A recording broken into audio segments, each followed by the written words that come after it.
Well, good afternoon. This is the Planning and Land Use Management Committee. I'm Chairman Huizar, and this will be a committee of one today. Councilmember Gilbert Cedillo is in Washington, D.C., and Councilmember Englander is ill today, so this will be a committee of one. And for those of you hearing items today, if I could ask our city attorney, as we forward these to council, can you just repeat for us any action taken? It's not really an action, but there will be a recommendation from the chair, and what does that mean for the process? Terry Kaufman, Macias, City Attorney. Well, it's really a communication from the chair. So this is not going to be the public hearing today because we don't have a quorum of the committee.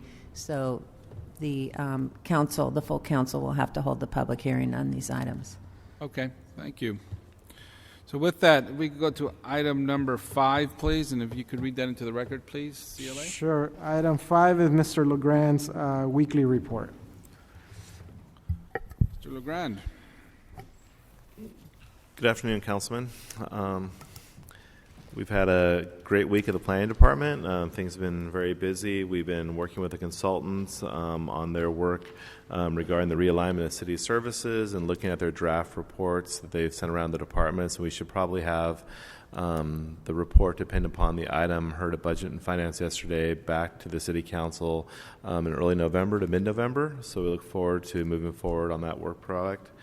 In addition, the department's been very busy starting to work on our budget proposal for next year, looking at how we can continue to bring forward additional community plans and transit-oriented development plans forward in the various council districts, as well as some of the work in your district that we've been working so hard with you on, such as Boyle Heights Community Plan, as well as Clean Up, Green Up. And we're really excited to kind of look at some of those policy programs that have a lot to do with climate change and the climate action plan. One of the things we're considering and talking to the mayor's office about is the possibility of Los Angeles actually taking on a climate action plan and what that would mean for the city, and working with DWP on the power and the water side to look at our scarce resources and how we can manage those and make sure that we're using those in a sustainable fashion. In addition, we keep working on the Recode LA project to update our 1946 zoning code. We're currently putting together our steering committee for that, and we should have the results of that out very shortly. We've gotten great participation. Over 150 people applied for the close to 17 spots that we have for that advisory board, and we're looking forward to filling those seats. We're having an additional listening session coming up next week, and the staff and the consultants have been very excited and engaged in that process. And as you recall, the first deliverable for that is the downtown zoning code, so we're really excited to work with your office on seeing that through and getting your insight in how we move Los Angeles and our economic engine being downtown Los Angeles forward. That concludes my report, and I'll be here to keep you company throughout the meeting. Thank you. Thank you, Mr. LeGrand. So with that, we'll go to item number 2. Item number 1. Item 1, Councilman, is the communication from the mayor relative to the appointment of Ms. Carolyn Cho to the Planning Commission. Thank you, and welcome, Ms. Cho. And for the record, if you could just say something a little bit about yourself and your interest in serving on the Citywide Planning Commission. Yes, good afternoon, Councilmember Huizar. Thank you for inviting me here today. My name is Caroline Cho, and I look forward to serving on the Citywide Planning Commission. I have experience in business and also in real estate for the majority of my career, and I hope to bring that perspective onto the commission. Great, thank you. And you do have an extensive not only work in the real estate area, but I think that would certainly help in the area and also an MBA from UCLA Anderson School. Mr. Cedillo's not here, but he would vote for you just based on that, I think. And but he wouldn't. But then he'd balance that off with your master's in real estate development from USC. But Yes. Thank you, and it's great to see your activism as well. Thank you for your service for your willingness to serve on this commission. It does take a lot of time, energy, and effort. But it shows that you've already worked quite a bit on a number of other community organizations. The one that stuck out for me was the Asian Pacific Women's Center organization I was a board member of many, many years ago. Yes. But I'm glad to hear the organization is doing well and thriving and providing a great service for the community. So thank you. And I believe this item's up for council tomorrow. Okay, so we will see you tomorrow in full council. And Thank you very much. I appreciate it. Thank you. Congratulations. So that is a recommendation from the chair for approval for tomorrow's council meeting. Next item, item number 2. Yes, Councilman, item number 2 is a zone change from multiple dwelling to commercial manufacturing zone in CD 8. I think this item could move forward. That's CD 8, correct? Yes, Council. Okay, let's just move that item to full council as recommendation from the chair for approval. There's no objections to that, and there's no cards. So next item, let's do number 4. Yes, item 4 is an appeal by Elisa Carney. It's an appeal relative to a City Planning Commission approval of a CUP to allow a charter school in the light industrial zone in CD 11. Okay, welcome. Staff? Good afternoon, Jeff Poole with the City Planning Department.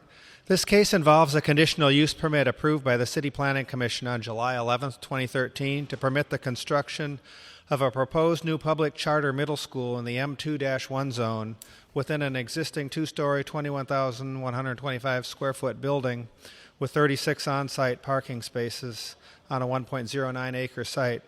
The proposed school would include 21 classrooms and 1 administrative office with a maximum of 500 students and approximately 28 staff members, and would operate Monday through Friday. The appellant submitted an appeal that raises numerous issues that all primarily center on concerns that the project could adversely affect the surrounding properties and neighborhood, particularly nearby industrial businesses, through traffic congestion and other issues. It's my understanding that since the appeal was filed, there have been meetings between the representatives of the applicant and the appellant and with Council District 11, and there is a series of modified conditions that have been agreed to by all parties that will address the concerns raised by the appellant.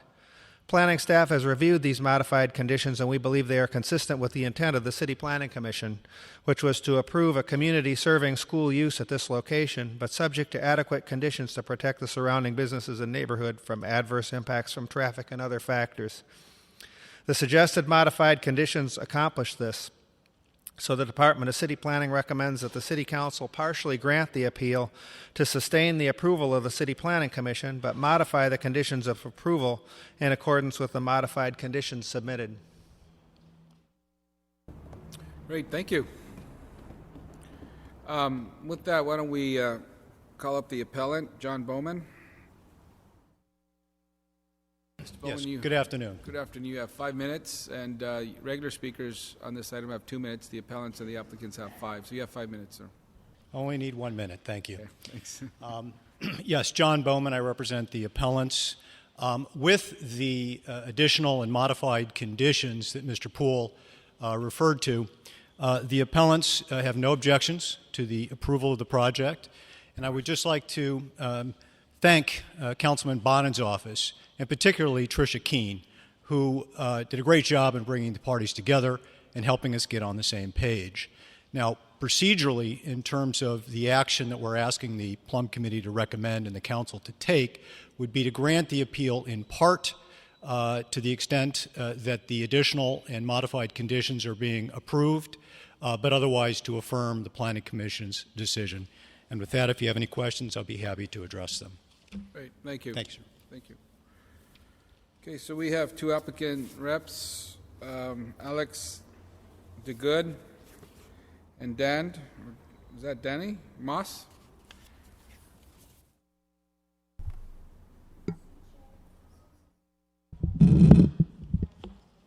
Yeah, well, you could take it as you wish. One speaker's entitled to 5 minutes, or you could share the 5 minutes however you like.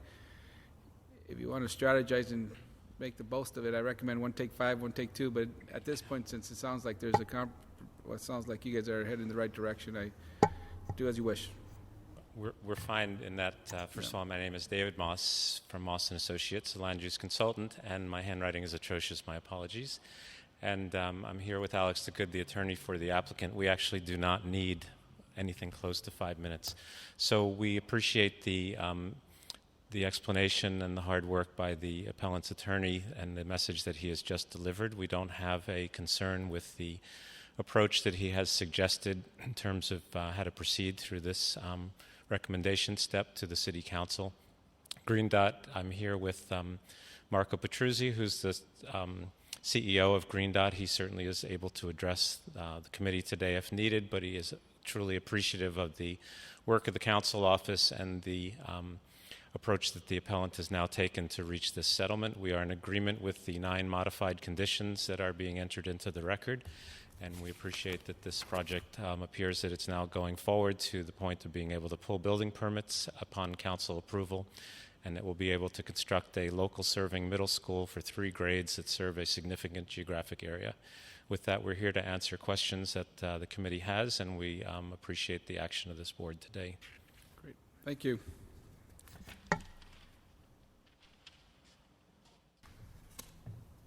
Alex DeGood, do you wish to speak as well? Oh, okay. Thank you. Tricia Keene from CD11.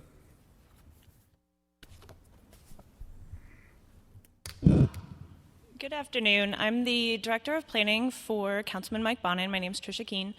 And mainly I just want to thank the appellants and the applicants for all of their hard work in actually finding a way to resolve the issues that were raised by the neighborhood around the school to ensure that the school does not impact the community that it's being located in.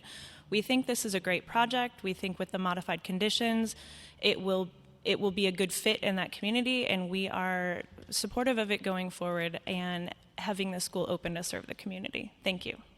Great, thank you. So the conditions have been submitted for the record, and what we will do is, from recommendation of the chair to the full council, is deny the appeal and sustain the Planning Commission's decision with the added and modified conditions that were submitted for the record.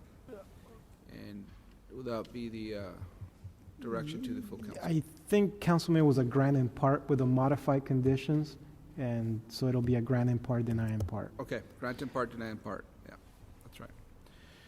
Thank you, and just a quick note to thank Green Dot for your work. I served on the Board of Education and saw your tremendous work there, and now as a council member, I continue to see the tremendous work that the Oscar de la Hoya Animo Charter High School does in Bow Heights, Blue Ribbon School, and doing some great work in a much needed area. Not only it would first help relieve a lot of the overcrowding, but not only that did we relieve the overcrowding there, but it's doing spectacular there. So thank you for the work you do throughout the city as well. Anything else on this item? No, Council. Do the applicant and appellants know the council date? Do we have that? The council date is November 5th. November 5th. Okay. Thank you. And this item will need to be moved in council according to the recommendation proposed here. Thank you. Yes. Thank you. Next item. Number 3. Item 3, Councilman, is a city attorney prepare ordinance relative to the securing of vacant properties citywide. Okay. Staff here on this item?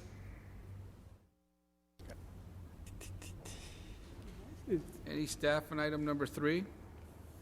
Yeah, okay, you know what? I'm going to hold this item. I had some questions about this as well. So let's continue this to the next council plum meeting. Sure. Okay. Item number 6. Councilman, item 6 is a Department of Building and Safety report with a proposed ordinance relative to technical amendments to the green, electrical, mechanical, and plumbing code. Okay, and this is, we will forward this to the city attorney's office for Yes, sir. drafting. And is this coming back to committee? Yes, Is that, sir. Okay, well, I'll ask my questions when it comes Once back it's to committee. I don't think prepared it'll from city attorney, change he can waive it. anything as to form and legality. We do have some cards. David Fink.